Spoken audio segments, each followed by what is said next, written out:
Hey, so this video here will be about stretching. So you're going to get some very easy, simple tips for stretching. So one of the things is so that you can be more consistent with your stretching every day is to, instead of timing your stretching, you'll hear a lot about holding your stretches for 30 seconds to 1 minute. Instead of doing that, you're going to, of course, be stretching both the left and right side of your body equally if you have that ability. And in place of counting or timing for 30 seconds to a minute, as I said, you can do your stretches for a certain amount of breaths. This is something that I do when I teach my yoga classes and for my yoga clients, is teaching them how to hold the different poses, and sometimes the poses are both strengthening and lengthening at the same time. And so the idea is to have them hold the pose, hold for 3 to 5 breaths, and that's it. So right now there are 2 really important muscles that we're gonna work on now. And the first one are the hip flexors here. This is very important for mobility in general, and then also it can actually over time help with aesthetics. And the next one we'll be talking about are hamstrings, which also helps with mobility as well as over time with aesthetics. So first, of course, you know, if your muscles are longer and strong in that position, it's going to help you be more mobile, help you to move better. It's a functional addition to your workout program. Same thing with the hamstrings. Of course, if you're more flexible there, it's going to be functional, help you with more mobility.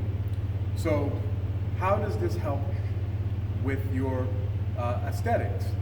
So sometimes when we have really tight hip flexors, the hip flexors are pulling on the muscles that are closest by to it. So for example, many times it's the abdominals. And there's something called reciprocal inhibition. So when these 2 muscles are working together, if this one's too tight, this one's going to compensate by becoming more loose. It's going to release its tension in order to compensate for the fact that this one is overstimulated. So this is an overactive muscle, and because this is overactive, it causes your abdominals that may not be overactive, but it causes them to become underactive because of that. And the same thing happens with your hamstrings, because if your hamstrings are too tight, then maybe your glutes will become looser or underactive because your hamstrings are overactive. So of course then if you elongate while strengthening your hip flexors and your abdominals become more appropriately active, then they're going to have more tension, more residual tension after your workouts, and give you more of that ability to maintain a flatter stomach. Same thing if you want a perky butt, same thing, stretch those hamstrings. Okay, so as I said, we're going to do the stretches for breaths instead of time, and these are just very simple. So I'll give you 2 for each muscle group and some variation. So first, very simple for your hip flexors. Let me see if I can get all the way over here. See me? All right, so hip flexors, simply touching down here. Of course, you'll use a mat if that works for you. And you're simply going to get down. It's both feet, knees are bent at a 90-degree angle, so both of your legs are bent at a 90-degree angle. And you'll simply just keep your body forward and get your torso upright and move forward. Then you can start to adjust that front leg until you feel that stretch in the hip flexor. And then breathe into it at least 3 times.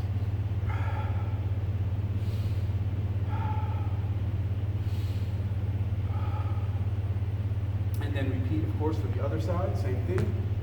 Get that stretch in. I'll just give a different perspective here. So upright, you can lean back a little bit, adjusting your front foot so you can feel the optimum tension without pain. Should be maybe a little bit uncomfortable, but not painful. And then feel that stretch. Breathe into it 3 times.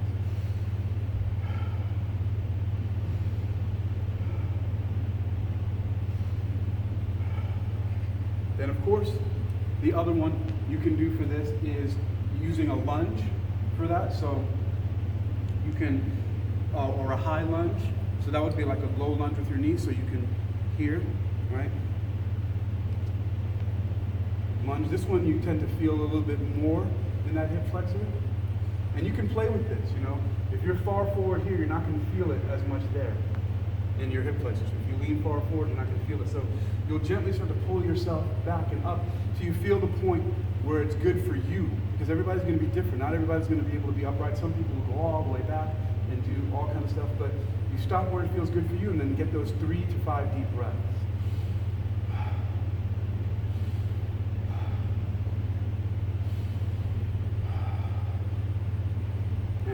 Then switch sides, right?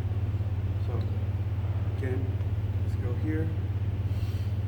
Once again, finding where it's worked for you. You start here, leaning forward. You can slowly pull yourself back till you find the right spot, and 3 deep breaths.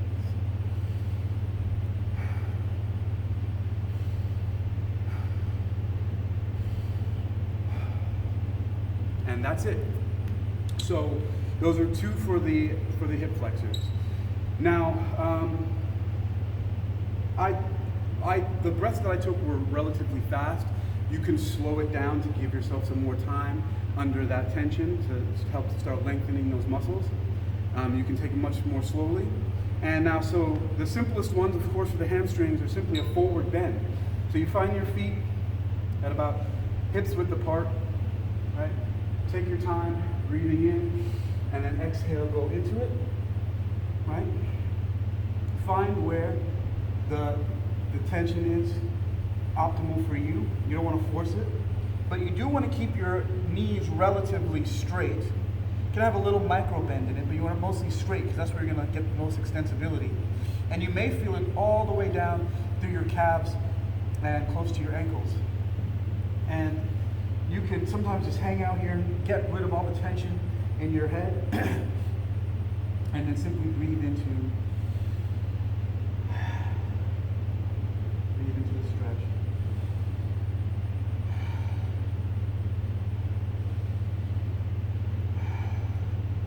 And when you're done, take your time coming up. There's no need to rush. Breathing in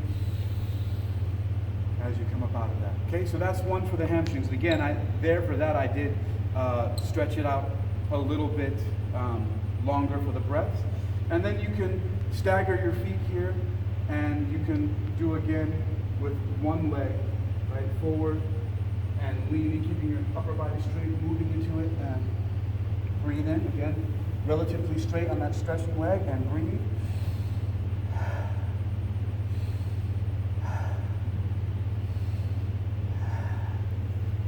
And of course then the other side.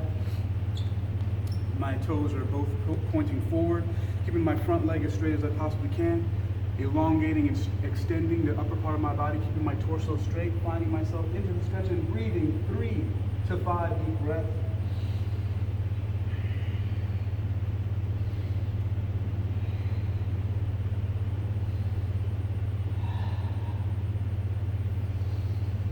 And again, that's all you need. So I gave you 2 stretches for both the hip flexors and for the hamstrings. And again, it's breathing it's holding the stretches for a certain amount of breaths rather than a certain amount of time. I know that'll be helpful to you by using your breath as the time under tension instead of counting time in seconds or minutes.